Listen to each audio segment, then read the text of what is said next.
It's often said that we don't know much about Bach, but if you compare him, for instance, with the great English poet Shakespeare, we know a huge amount. Bach is a rather strange phenomenon historically. I think it really exposes his personality in the music.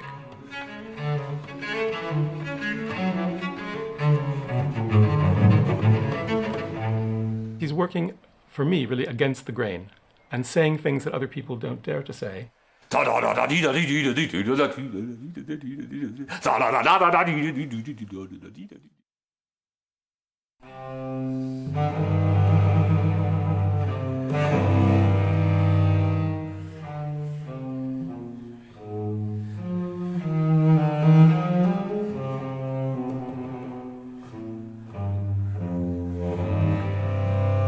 The Bach cello suites remain a mystery.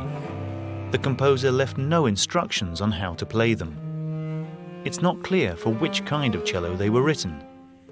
And the manuscript copied by Bach's wife Anna Magdalena is littered with inaccuracies. Where better to start unravelling those mysteries than Oxford, home to Magdalen College and Professor Laurence Dreyfus, one of the most eminent Bach scholars of our days. And he is joined by his equally eminent colleague, Professor John Butt of Glasgow University. Furthermore, Holywell Music Room, Europe's oldest purpose-built concert room, is the setting for Dutch cello virtuoso Pieter Wispelwey to challenge himself to discover still more about Bach by performing all 6 cello suites in one concert. The Oxford concert is the dress rehearsal for Wispelwey's 3rd CD recording of the suites in celebration of his 50th birthday. But for this 3rd recording, Wispelwey is going further than ever before, and Dreyfus and Butt will also help him find playable solutions to a number of performance issues. What is the ideal tempo for a saraband? How naughtily should one play a bourrée? And even for a man who has played the suites almost 1,000 times, there are still many mysteries to solve.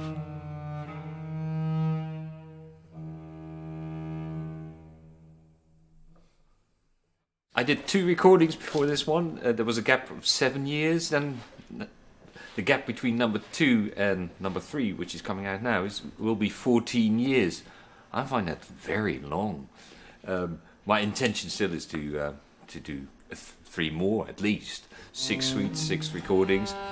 I'm playing a different instrument. I mean a different Baroque cello, different Baroque bow as well. And I'm playing at a different pitch, the 392 pitch. The first 2 recordings were at a sort of standard Baroque pitch that everybody is playing, the 415 for the A. Now I'm a semitone down. That creates a completely different cello universe. I mean, the sound is even more relaxed, but it's also more rustic and raw. Yeah, so it's a matter of colours and how you speak with your little Baroque bow. Pieter, zullen we dat laatste stukje nog eens opnieuw doen? Misschien vanaf die lage cis daar. Wam pam pam. Ja? Dan hebben we die hele hoge passage ook nog eens, hè? Okay. Goed. Geef rood.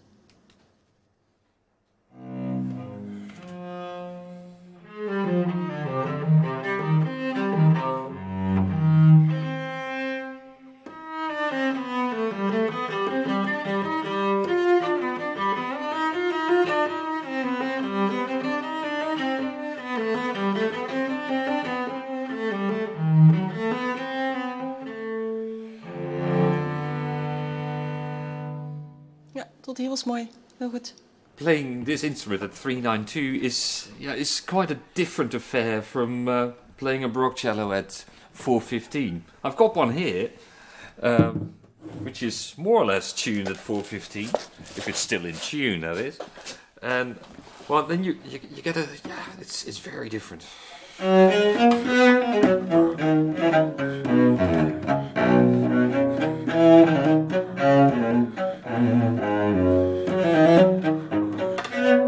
And if I play that on this,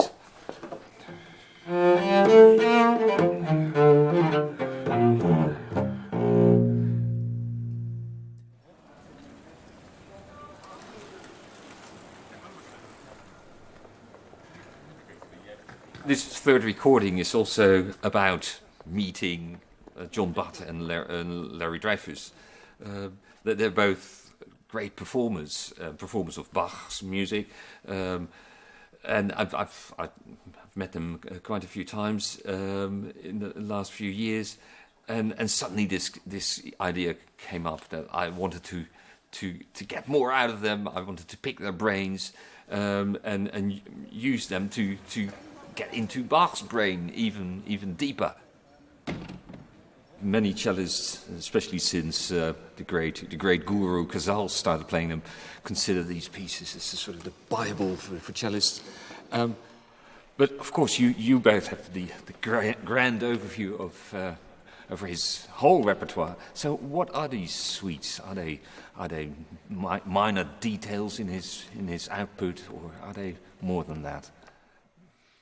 I think they are significant works, absolutely, in the sense that they're perhaps the second group of 6 pieces that fit into a whole collection of string music. So we have the violin sonatas and partitas as volume 1, and then we have this conceived as the 6 suites as volume 2. So we see a project of complete ideas in the same way that the Klavierübung has 4 parts, and I think that's a very important side to the cello suites.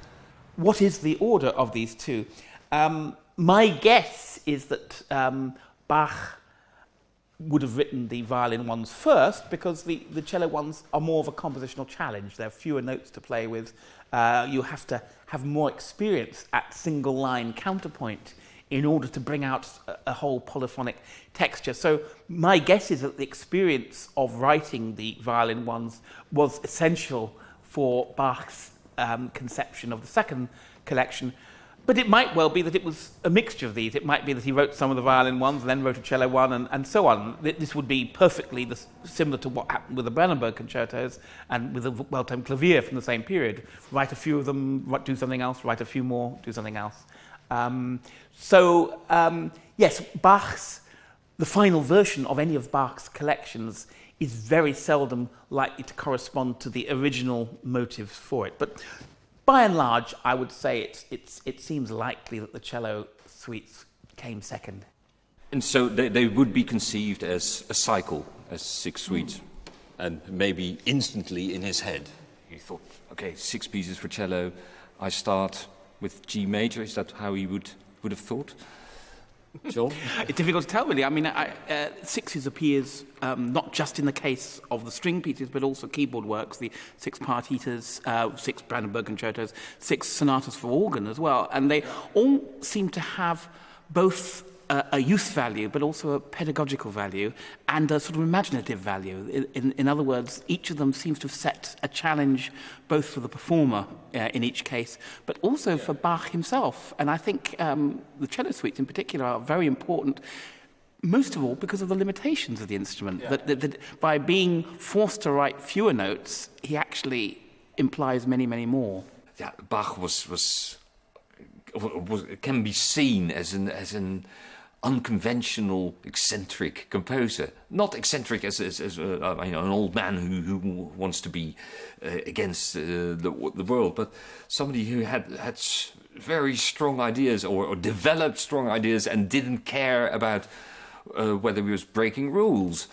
So this was not an old-fashioned man who was producing music that was already outdated when he was composing it.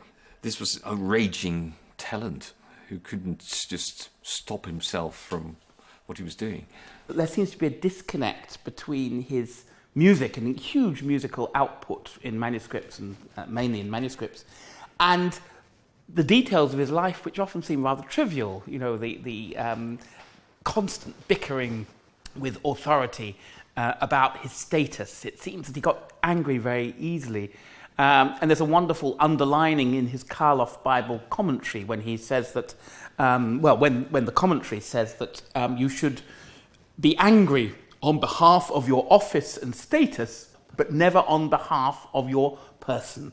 So it does seem that Bach had a very strong view of status and was very happy to be angry in that context if that status was violated. I think it's the approbation of certain kinds of musicians. I think there's some very subtle hints. When you have again, a very enlightened critic, such as Scheibe, who had studied with him, who then forswears him and refers to him obliquely as someone that is in the wrong aesthetic, someone that is not modern, someone that is somehow doing things that are bombastic, schwülstig, things that are too complex, verworren. He is charged with unnaturalness. That's a very grave charge in the 18th century. I mean, you charge pederasts with unnaturalness, in the 18th century. I don't think we see how strange that was. Even the people in the Bach circle, Laurence Mitzler, who founded this wonderful Society for Musical Sciences in Leipzig, describes Bach setting an ode as a cantata as sehr unnatürlich. It's a very, very strange thing to do in print for someone that you're close to. So I think we need to read these signs and take these hints as these negative receptions as a kind of positive sign of what he thought he was doing. And then we can see that in the music when we compare it with that of his contemporaries, the successful contemporaries in particular. We do see some very strange things, that Bach is not going with the tide, and he doesn't aspire to normal kinds of success.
You can play a piece of Bach and play one of the contemporaries, and someone who's just a layperson will see in 5 minutes, this is just immediately. This is a different kind of mind.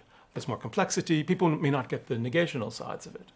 But then when we start investigating historically the kinds of compositional decisions he was making, we see this working very much against all of the categories of good taste, which are then laid out. The French are perhaps more, have that je ne sais quoi about good taste. The Germans, being Germans, are going to spell everything out. They want to tell you how to write genres, do not mix this mustn't go there. If you're going to write a pastoral, be sure that you don't write any nasty dissonances or nasty harmonies, because it's about sheep and pastoral shepherds and so forth. What does Bach do?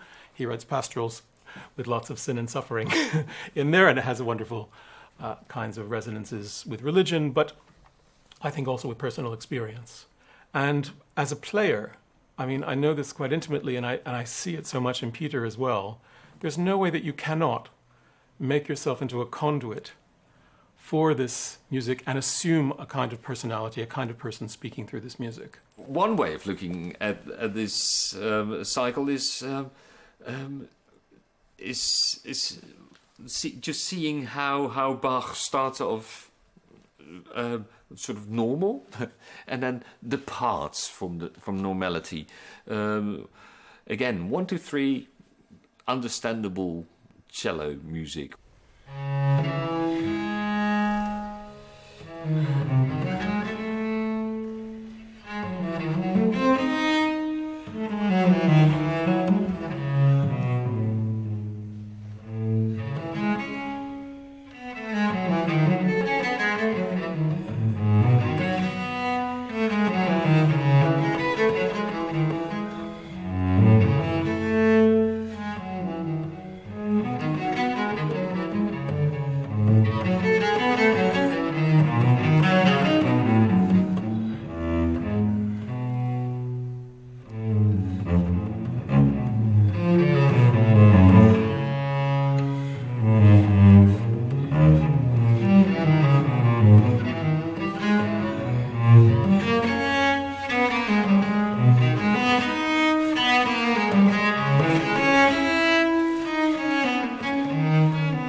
example. But that's a great example because we watch this motive from the beginning, which is, a very diatonic, minor, very tragic, all of a sudden turning into this element of pain, and being stretched, over these three strings.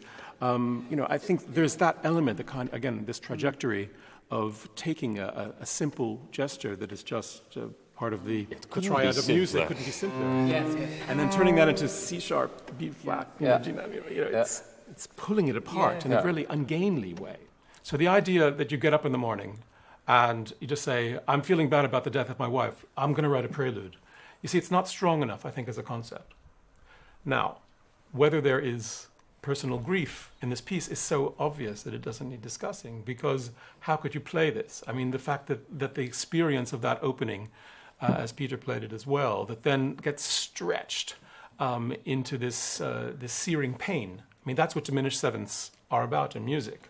They're bad intervals, and they're painful. They're more than tragic. I wouldn't mind betting that Bach wrote the first three as a group and then probably spent a long time on the second three, on the order, how to place them, what keys they should be in, because this is exactly what we find in collections such as the third part of the Klavierübung, that he starts out with a good pattern that seems to work for the piece, and then after a while he changes his mind. And so you can almost sense him setting out with an ordered intention which oversteps itself.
Playing the prelude to number 3, and in one of the manuscripts it says presto, and I like that idea, because then even more you get this stream of consciousness going.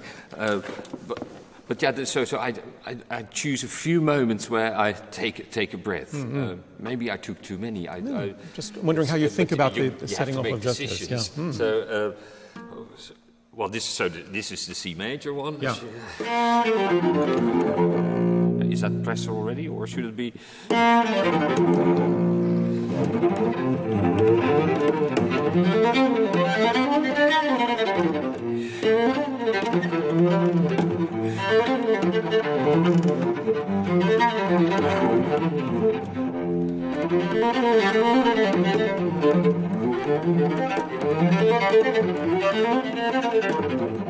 That's a little bit fast. I think when Felix Galimir, I studied chamber music with him, used to be in the Buddhist Quartet. He said there's always one bar in a piece of music, which tells you what the tempo needs to be for the rest of the piece. Absolute speed is not important. It's the relationship of things. It's the feel of speed that's much more important than the absolute metronomic speed. Yeah. And I tend to follow Kienberger's advice in terms of speeds, by which you first of all look at the time signature, then you look at the genre of the piece, then you look at the fastest note, and you work out, well, what's going to work, what bar is it, what motive or bar gives you a clue. Then look for Italian. Only look at the Italian at the end, because that often modifies what your expectations would have been. So presto, in other words, means slightly faster than you would have expected, having taken all the other things into account already. Yeah. And then number 4, with the weird key, the awkward key of E flat major. We think Eroica, or we think Zauberflöte, Mozart. We think big noise. But of course you can't produce a big noise. I mean, you can produce a nice resonant, but that's about it. I mean, it's on the modern cello you can do.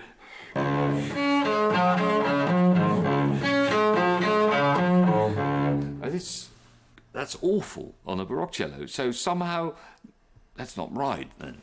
But still, you've got that in your head. So it should be like an organ. But then you could also just change your concept completely and think, well, why organ? Why not lute? Like Professor Dreyfus suggested. And maybe half of the concerts I played lute, and the other half I was hinting at organ. So now I'm definitely in lute land. So that means that I'm going to use my bow as if I'm plucking a string.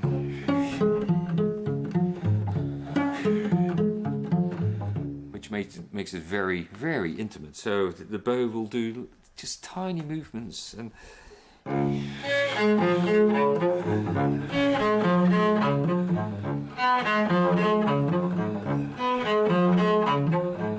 so it becomes sort of a meditation then.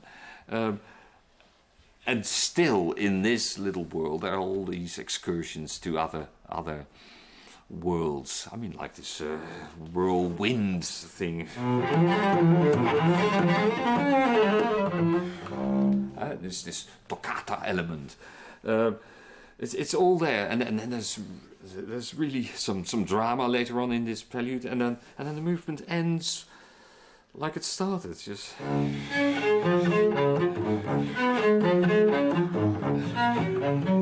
And stops quite abruptly.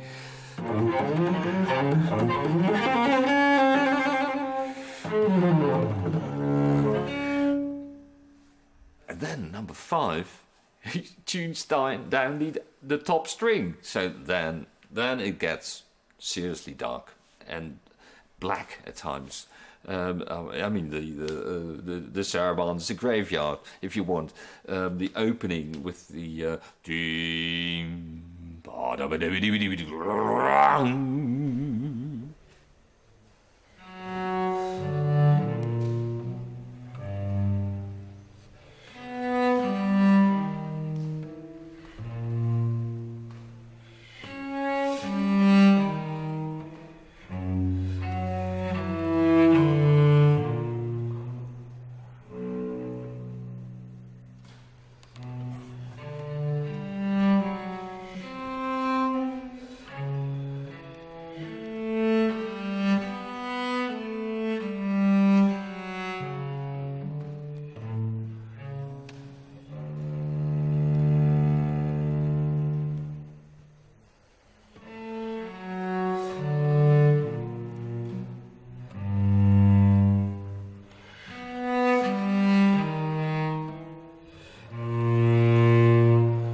that suite is extremely dark and powerful. And then you get this number 6 when the 4 strings is not enough anymore, and instead of dark it becomes extremely light.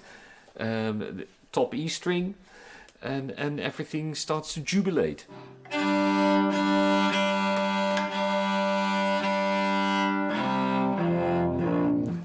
So this is the piccolo cello, and it has this added string. So this is still normal cello, and then you have the gift of the high E string, and of course Bach builds his whole piece around this 5th string, starting around that string. Then he goes up to, and then a few bars later he suddenly brings out this novelty.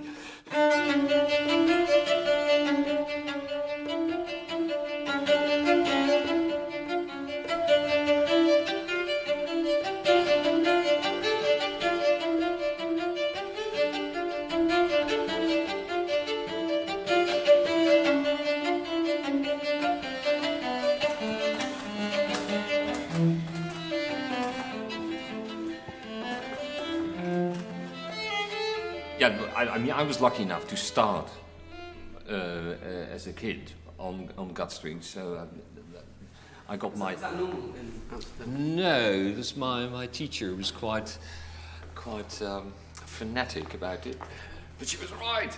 Dickie Boeke was my teacher for 10 years, and I lived in her house for 25 years, I think. I mean, I rented an apartment. But so many hours of talking about music and listening to music, looking at scores and being introduced to Alfred Deller's music, Dieter Fischer-Dieskau, the whole Lied repertoire, but also Stravinsky and choreographers like Béjart and Kilian and Wagner operas, Bruckner symphonies. Yeah, a lot of early music as well, but it was quite broad, and I will always be grateful for that fantastic introduction into the world of music and art. See, somehow the pulling doesn't result in lust. I mean, in pleasure, in something like this.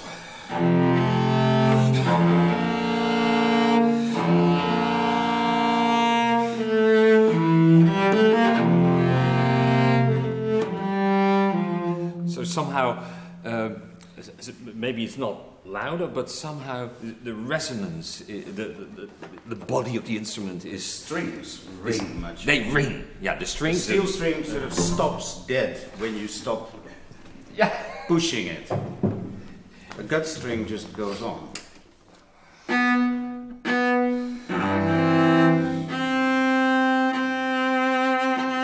So that's why you add vibrato to just get a bit of glamour out of it. Of course, there were gut strings. Pirastro, the old German firm, they were around. It was not difficult to get gut strings, but it was considered something old-fashioned. Instead, my mother very much insisted on gut strings. I think for purely musical reasons. I mean, she profoundly believed that the quality of the instrument and the quality of the music that you would perform would come across in a more convincing way. As far as Baroque instruments and gut strings are concerned, and the early music movement is concerned, I've never been a member. I've never paid my membership or whatever. But what I did was just investing hundreds of hours on a cello which originally was well, in the first place wasn't a Baroque cello yet. I got a Baroque cello in my mid-20s or early 20s. But so I just started to emulate what I'd heard, and read a few treatises on the way, and then I thought, no, I need to do it on my own. I had to create my own style, my own feeling for the bow, my feeling for hair on gut string, on rope. That was important. Of course, I didn't become a member of a movement. I just picked the fruits.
there? I don't think we can honestly know for sure. I mean, there are some things that's very striking when you have you playing in thumb position, where we guess that they didn't do that yet, and certain kinds of things in the sixth suite even, which would make much more sense with a slightly smaller instrument held da spalla on the shoulder. We've got iconographical depictions that seem to go both ways. The question is really whether Bach cared about this particularly.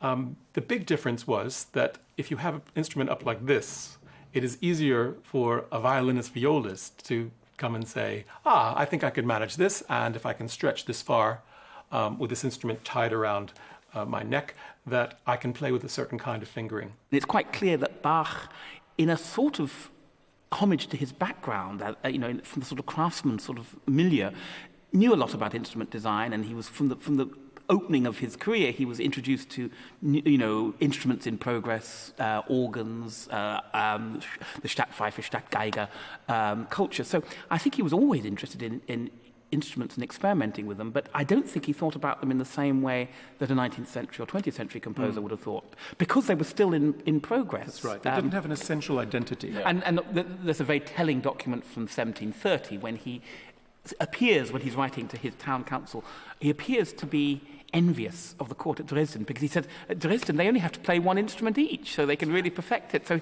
in a certain sense he's looking towards what you might think of modern division of labour, where you just play one instrument, but his entire background is quite the opposite of that. We've got these Stadtpfeifer that mostly play the wind instruments, and then we have these people called the Kunstgeige, the art fiddlers, who were probably not all that artistic, were municipal employees. And then we have students. We know that there were a huge number of students, I'm sure both playing and singing, for Bach in his establishment. And there, it's really hard to know, but I assume that the ones that are really talented are going to be given the more difficult parts. So when it comes to this notion of cello and cello suites, and we don't have a dedicatee, we don't have one person.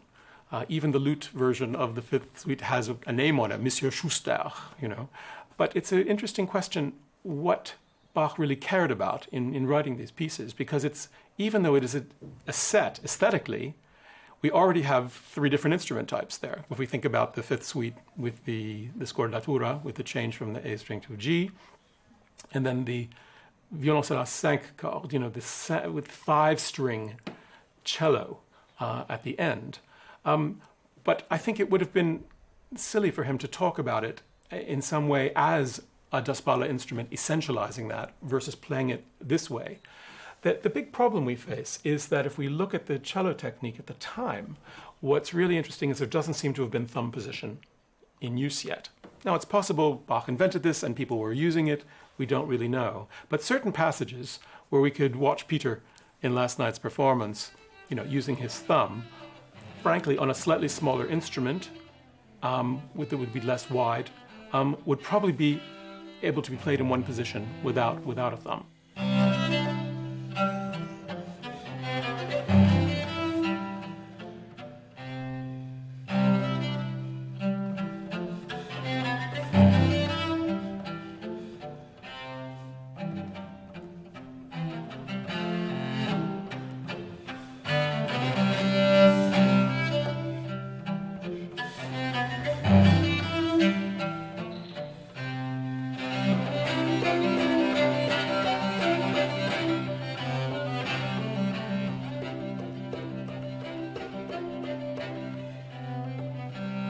These suites are not sort of standard, normal repertoire for a Baroque composer.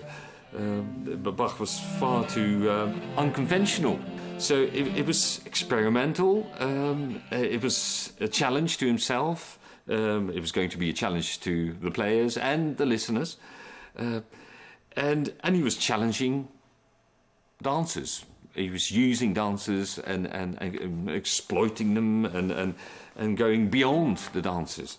Have you ever tried leading people to dance? Well, yeah, a few times, but also with contemporary choreographers like Jiří Kilian, just a giant in the field, and Yeah, they don't want to go too fast. You see people dancing a lot today, at least reconstructions of dances. They're much more energetic than you'd think. Okay. And We think of them as being very elegant and rather measured in a certain sense, but in fact... I thought they were courtly, Yes, more courtly than a but there's a bourrée. huge amount of foot movement, that goes into it.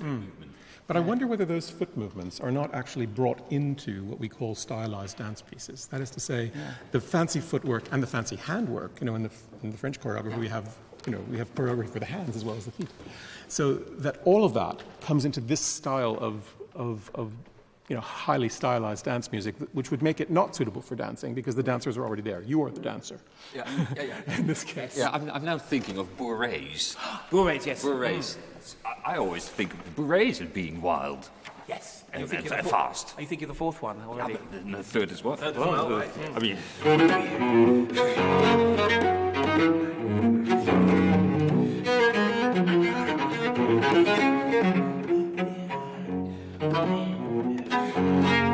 is that an okay tempo for a bourrée, or were they much faster? No, I think that to my mind, is pretty... Yeah, so it would be a little bit faster than a gavotte. Yes, I think so, yeah. The point is that the dances are moving typically from the more serious to the light. There's a kind of culinary metaphor here, maybe coming even from the French idea of a great meal in the suite. You have this following of pieces, and as you get to the end, it's just little light ideas. Galanterien at the end is the term he used. The strange thing is that with Gigue, which could be a light piece, in his keyboard works, they turn very, very heavy and contrapuntal and fugal. And it's quite an interesting thing that he goes for heavy at the end, which is why, of course, the 19th century likes it much better. Instead of a light, frothy rondo, even though we hear in lots of Mozart, we get something, quite serious and finale-like at the end of a Bach suite.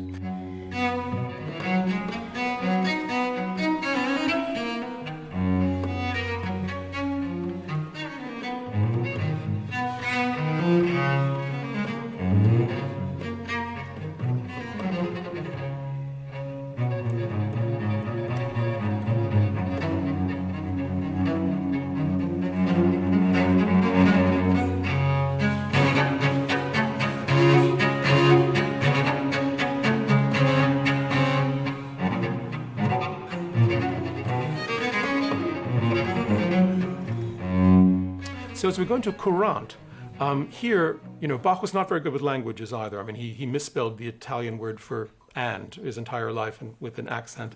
He was not very good at that. So there is a mixture of correntes and courantes. And in the suite, the fifth famously has finally something resembling a French courante, which is more hemiolas, 6/4, more artifice, dotted figures, and so forth. The notion of running, of course, comes into courante. And the Italian correntes that he's actually writing here are on the surface at least, running pieces that are quite light, showy still, and more serious in terms of playing off gestures. They're longer than, of course, the little pieces.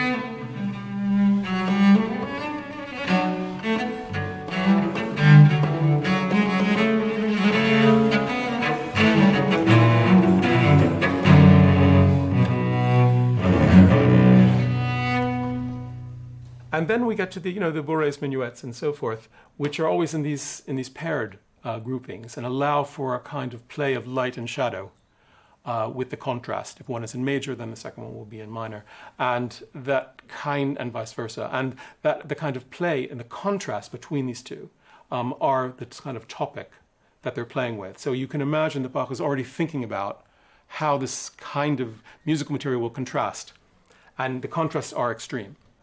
This was not a typical thing. I mean, Peter, for example, makes a point of changing tempo rather radically. in actual dance suites of the period, if you had a series of, let's say, 2 minuets, very often we're pretty sure that from the dancers needed a lot of time to get around and have more choreography than the music just changed. They probably just did them attacca without stopping, and certainly at the same tempo. So that is a very interesting example where historically, one should be reprove Peters. They do not change tempo between these two, but what he's pointing toward is this extreme that they turn into character pieces, pièces de caractère.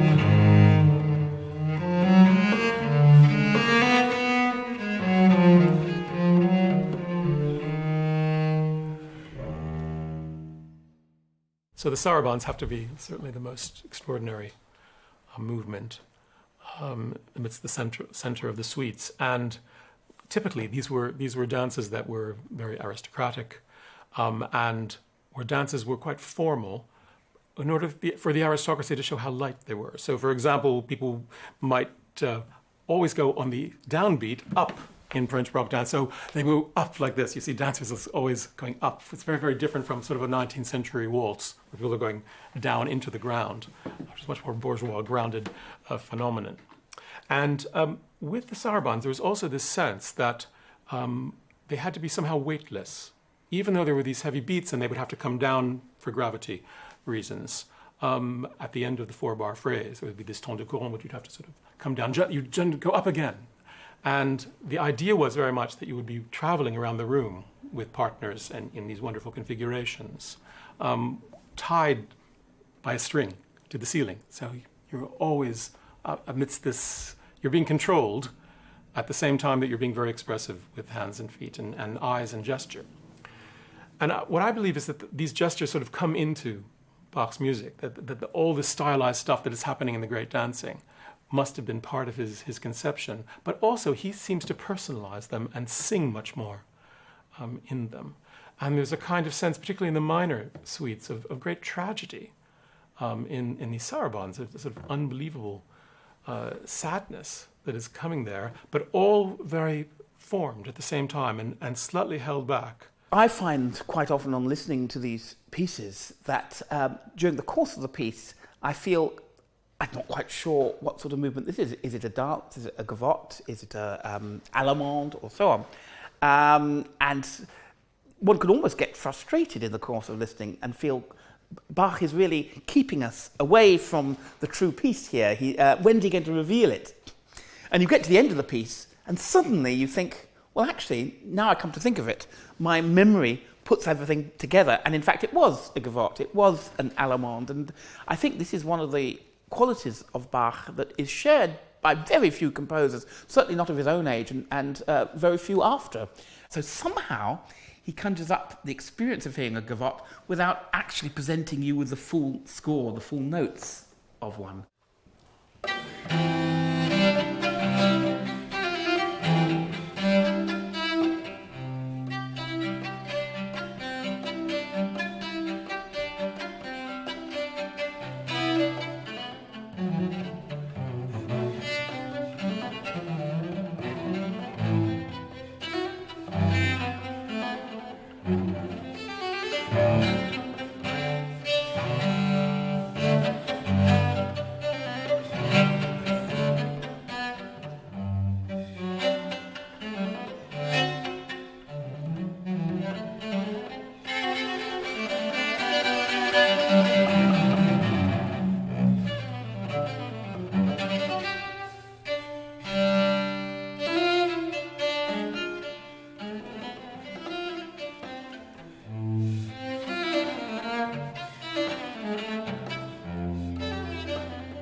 So it's often said about playing the cello suites, it's all about rhetoric. But of course, rhetoric is technique of bringing things to the surface. It's dance and singing. It couldn't be more true for suites, where we have formal dance forms. Using these tools almost forces you to speak. You can sing, and you will sing, but it's all done with this little brush, and that makes it a delightful language.